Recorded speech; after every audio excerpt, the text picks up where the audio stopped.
ओम श्री गणेशाय नमः. ओम सर्वमंगलमांगल्ये शिवे सर्वार्थसाधिके शरण्ये त्र्यंबके गौरी नारायणी नमोस्तुते. चातुर्मास. चातुर्मासास चातुर्मास व्रत असेही म्हणतात. चातुर्मास हा 4 महिने चालतो. हा आषाढ महिन्यात देवशयन एकादशी नंतर सुरू होतो आणि कार्तिक महिन्यात प्रबोधिनी एकादशीला संपतो. या चातुर्मासाबद्दल आपण सर्व माहिती घेणार आहोत. हा व्हिडिओ आपण चातुर्मासात येणारे सण, चातुर्मासाचे महत्त्व, या दिवसात कोणत्या गोष्टी कराव्यात आणि कोणत्या गोष्टी टाळाव्यात हे सांगितलेले आहे. शेवटला चातुर्मासात कोणत्या गोष्टी केल्याने पाप लागते हे सांगितलेले आहे. तर 2025 मध्ये चातुर्मास हा 6 जुलै रोजी सुरू झालेला आहे आणि तो 2 नोव्हेंबर रोजी तुळशी विवाहाला संपणार आहे. हा काळ हिंदू धर्मासाठी खूप महत्त्वाचा आहे. हा प्रार्थना, विधी आणि उपासनेचा काळ आहे. म्हणून या काळात लग्न, गृहप्रवेश किंवा वास्तुशांतीसारखे कार्यक्रम आयोजित केले जात नाहीत. चातुर्मास आषाढात शुक्ल पक्षाच्या एकादशीच्या दिवशी सुरू होतो आणि कार्तिक महिन्यात शुक्ल पक्षाच्या एकादशीला तो संपतो. या चातुर्मासाचे 4 हिंदू पवित्र महिने म्हणजे आषाढ महिन्यातील काही दिवस, श्रावण, भाद्रपद, अश्विन आणि कार्तिक मधील काही दिवस असे एकूण मिळून 119 दिवस हे चातुर्मासात चालतात.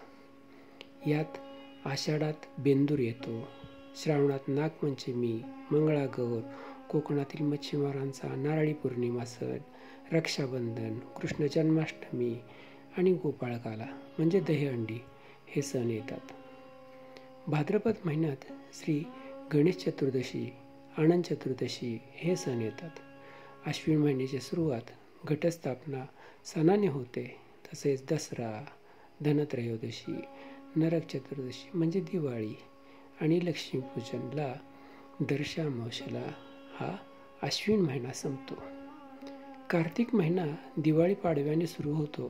तसेच यात भाऊबीज आणि तुळशी विवाह हा चातुर्मास इथेच संपतो.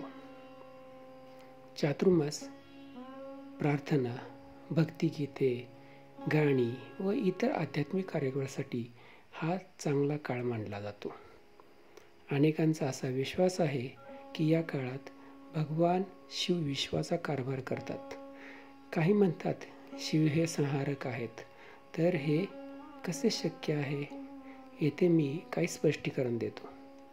भगवान विष्णू हे विश्वाचे पालनहार मानले जातात आणि त्यांची भूमिका जगाचे रक्षण करणे आणि त्यांचे पालनपोषण करणे ही आहे. ब्रह्मा हे विश्वाची निर्मिती करतात, तर भगवान शिव हे विनाश आणि पुनर्जन्माचे प्रतीक आहेत. त्यांचा उद्देश जगाचा नाश करून नवीन जगाची निर्मिती करणे आहे. म्हणजे ते फक्त संहारकच नाहीत, तर ते जीवांना पुनर्जन्म देतात. त्याचेच प्रतीक म्हणून आपण शिवलिंग पूजतो. तर 2025 मध्ये चातुर्मासाच्या काळात कोणते कार्य करावे आणि कोणते टाळावेत याबद्दल आपण माहिती जाणून घेऊयात. तर चातुर्मास काळात 2025 मध्ये काय करावे? चातुर्मासाच्या 4 महिन्यात दररोज सूर्योदयापूर्वी उठावे, स्नान करावे, श्री भगवान विष्णूंची किंवा महादेवाची प्रार्थना करणे महत्त्वाचे आहे. श्रावण महिना भगवान शिवांची पूजा करण्यासाठी विशेष आहे. म्हणून त्याची भक्तिगीते गाण्यात वेळ बराच घालवावा. संपूर्ण चातुर्मासात तुम्ही भगवान शिव आणि भगवान विष्णू दोघांचीही पूजा करावी. या काळात पूजा किंवा उपवास करणे खूपच महत्त्वाचे असते असे मानले जाते. भगवान शिव आणि भगवान विष्णू यांची प्रार्थना करून किंवा विष्णू सहस्त्रनाम आणि शिवचालीसा पठण केल्याने तुमच्या सर्व इच्छा पूर्ण होतात. चातुर्मासाच्या दरम्यान थाळीच्या ऐवजी पानाच्या ताटावर दिलेले जेवण खा. या महिन्यात दिवे, कपडे, अन्नदान करणे हे चांगले काम आहे. चातुर्मास दरम्यान ब्रह्मचर्य पाळण्याची देखील शिफारस केलेली आहे. पिंपळाचे झाड लावणे हे एक चांगले कर्म मानले जाते, कारण ते भगवान विष्णूंचे निवासस्थान मानलेले जाते. म्हणून दररोज सकाळी आणि सायंकाळी प्रार्थना आरती करावी आणि नवीन देवापुढे मंत्र पूजन करून पवित्र धागा बांधावा. भगवान विष्णू आणि भगवान महादेव याच्या व्यतिरिक्त तुम्ही देवी लक्ष्मी, देवी पार्वती, भगवान गणेश, राधाकृष्ण आणि तुमच्या पूर्वजांच्या देखील पूजा करू शकता. यावेळी भगवान विष्णूसाठी ओम नमो भगवते वासुदेवाय किंवा कृष्णाय वासुदेवाय हरे परमात्मने प्रणतक्लेशनाशाय गोविंदाय नमो नमः आणि भगवान शिवांसाठी ओम नमः शिवाय या मंत्राचा जप करावा आणि तुमच्या पूर्ण इच्छा होण्यासाठी त्यांना प्रार्थना करावी. चातुर्मास 2025मध्ये काय गोष्टी करू नयेत.